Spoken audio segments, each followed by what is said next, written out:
Hey everyone, welcome to the video. Going on my cheat sheet for today's MLB main slate for today on DraftKings. I also did a very brief sheet of my favorite plays in the early slate. I'm not too fond of playing on 4-game slates, but for those of you who are playing it, I did put some of my favorite plays, so we'll go over that at the end of this video. But anyway, before we continue, if you could leave a like, subscribe to the channel, I really appreciate that. You can follow me on Twitter at ChrisPennell16.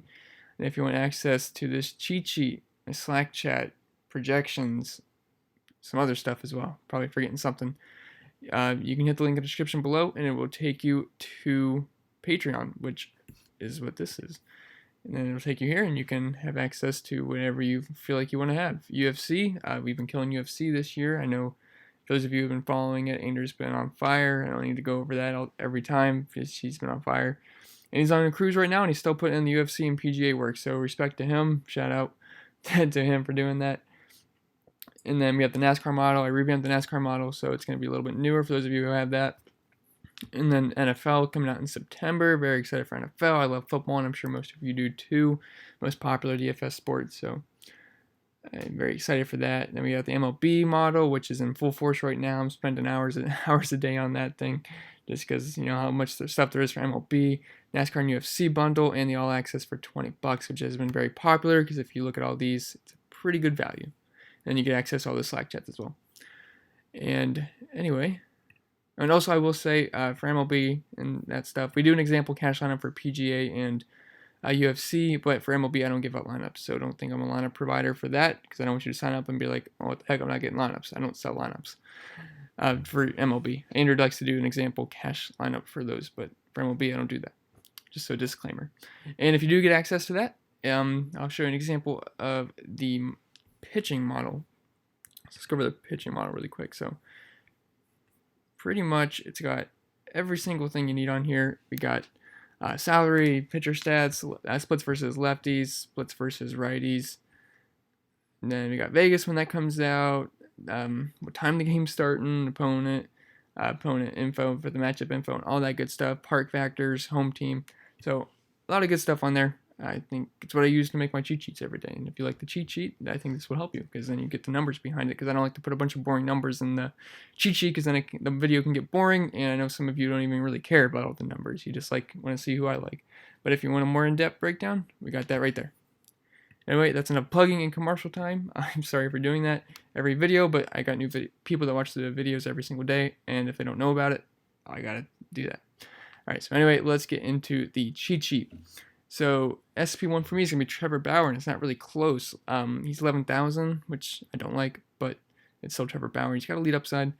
Clevenger just got done murdering this team. He got 12 strikeouts, and he did end up giving a run on his very last out, which sucks.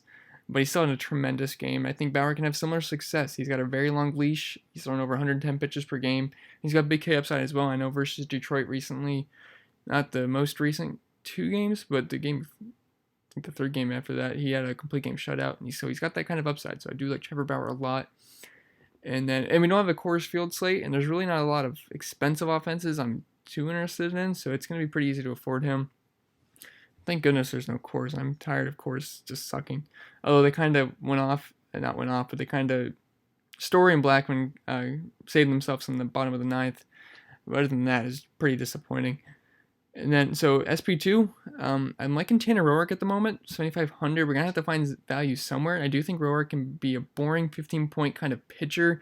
He doesn't get a lot of strikeouts, and he's not exciting, but he's pretty good versus right-handed pitching. So let's just show an example of the pitching model again. So what I'm liking about Roark is my projections like him, but if we look at his numbers versus lefties, not very good. 388 WOBA, 241 ISO, only 19% K rate, high walk rate, not a lot of ground balls. So that's not good. But I think St. Louis is only supposed to have like 2 lefties in the lineup tomorrow, maybe 3.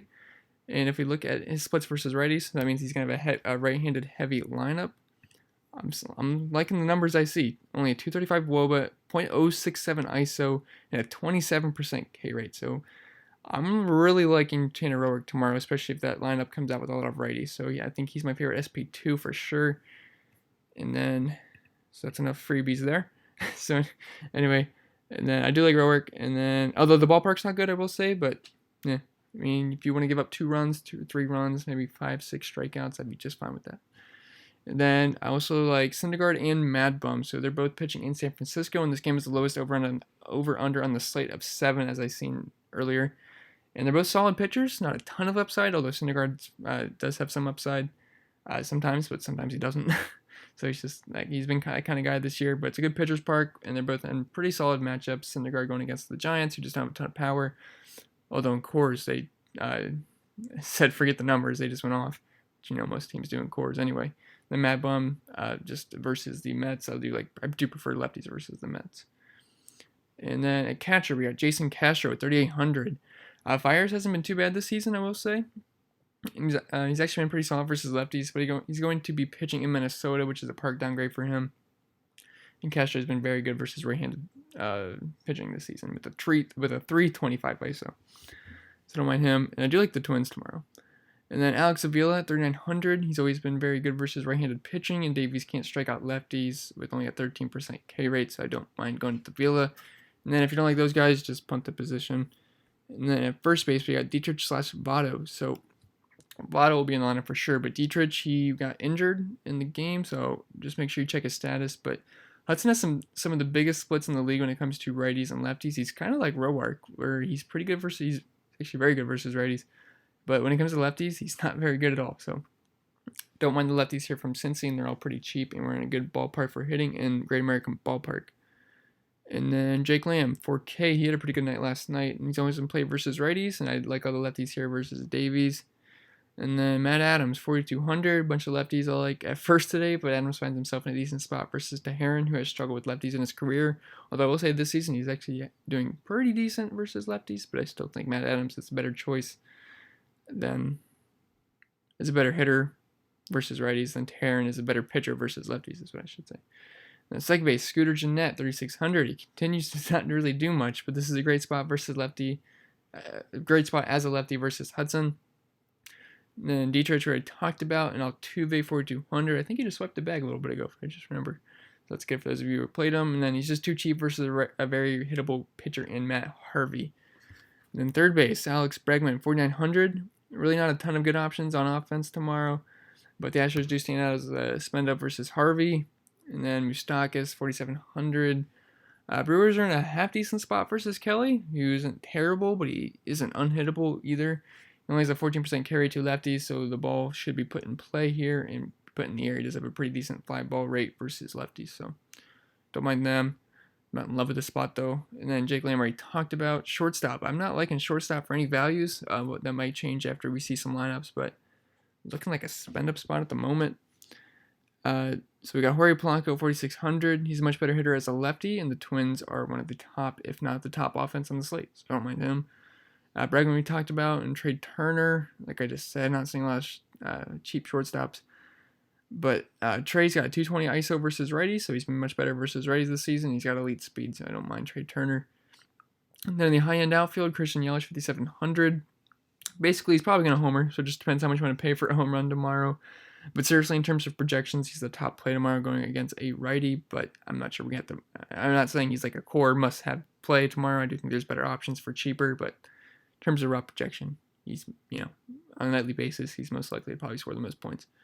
Then Yordan Alvarez, 5,200. I was out in the lineup last night, or tonight, whenever you're watching this, which sucked because I did think it was a pretty good spot. But if he's in the lineup, I do like him a lot versus Matt Harvey.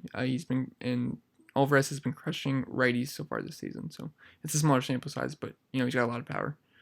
And Eddie Rosario, 4,800. I have quite a bit of interest in the Twins here versus Fiers, and they are all very nicely priced and hit right-handed pitching very well. So I do like Rosario, and I like other Twins outfielders, which I'll get to soon.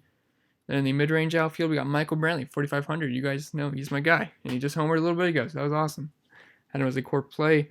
And then you guys know I love playing Brantley versus righties, and he draws a pretty soft matchup versus Harvey. He doesn't generate a lot of strikeouts. And, Michael Brantley, he's pretty much one of the best in the league at not striking out, so he's going to put the ball in play. Hopefully he goes over the fence.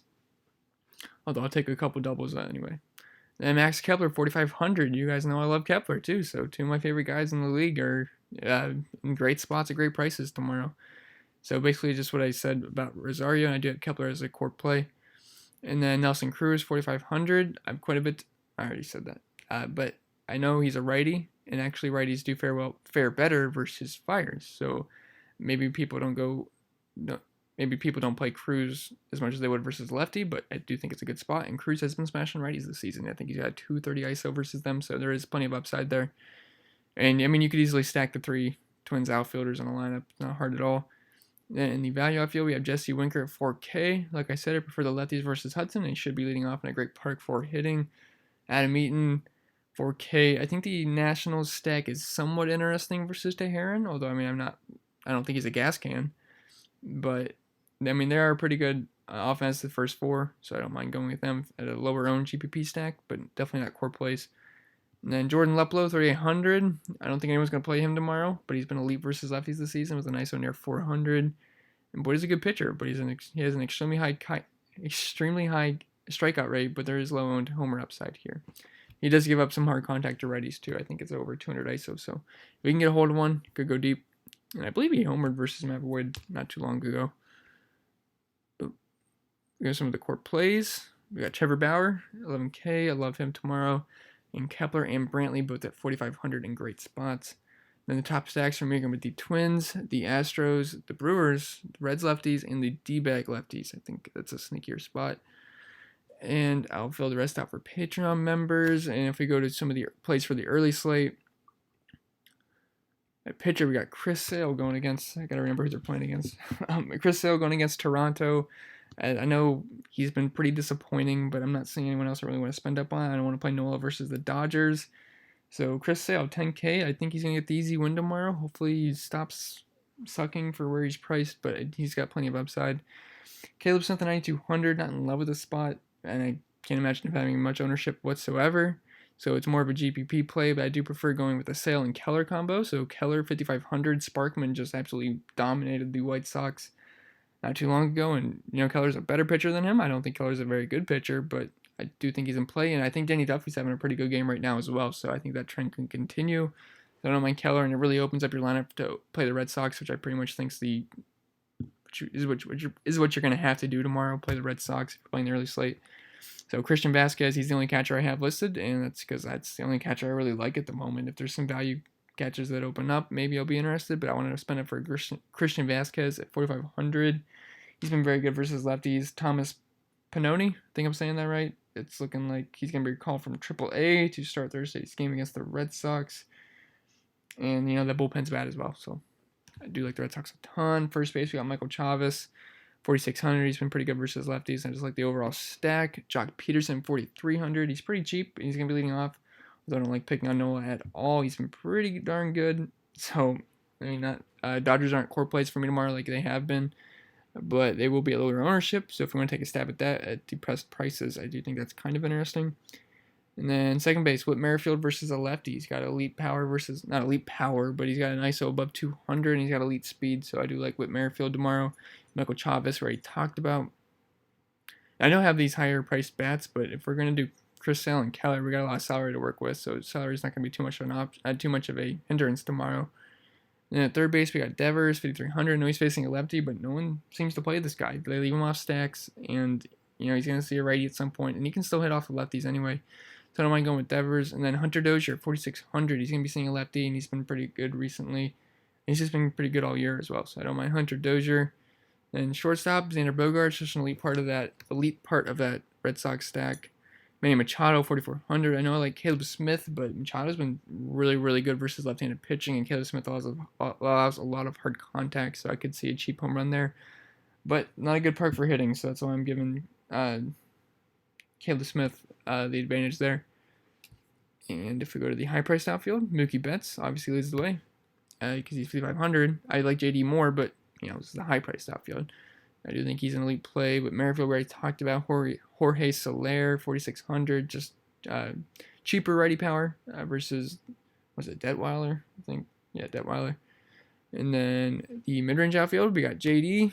He's the number one play as for all the bats, in my opinion, facing a lefty. He's only 4,500, which is way too cheap. I don't understand that price. So he's the number one play. He's going to be extreme chalk, but hey, you got to play it. Then Jock Peterson, we already talked about, and Franmil Reyes, 3,900. He's just, he's got a lot of power upside. I believe he is actually better versus righties, but at 3,900, he could get a cheap home run off of Caleb Smith. Then the core plays for me are going to be Sale, Keller, I like that combo, and then I'm going to fit in all the JD I can tomorrow. He's the number one play for all the bats, in my opinion. Anyway, guys, that's all I have for the video. Remember to leave a like, subscribe to the channel. I really appreciate that. Follow me on Twitter at ChrisPennell16. Join in on Patreon. We almost got 70 members. Love to have you over there. And yeah, that's all I have for the video. So wish you guys the best of luck, and I'll see you tomorrow.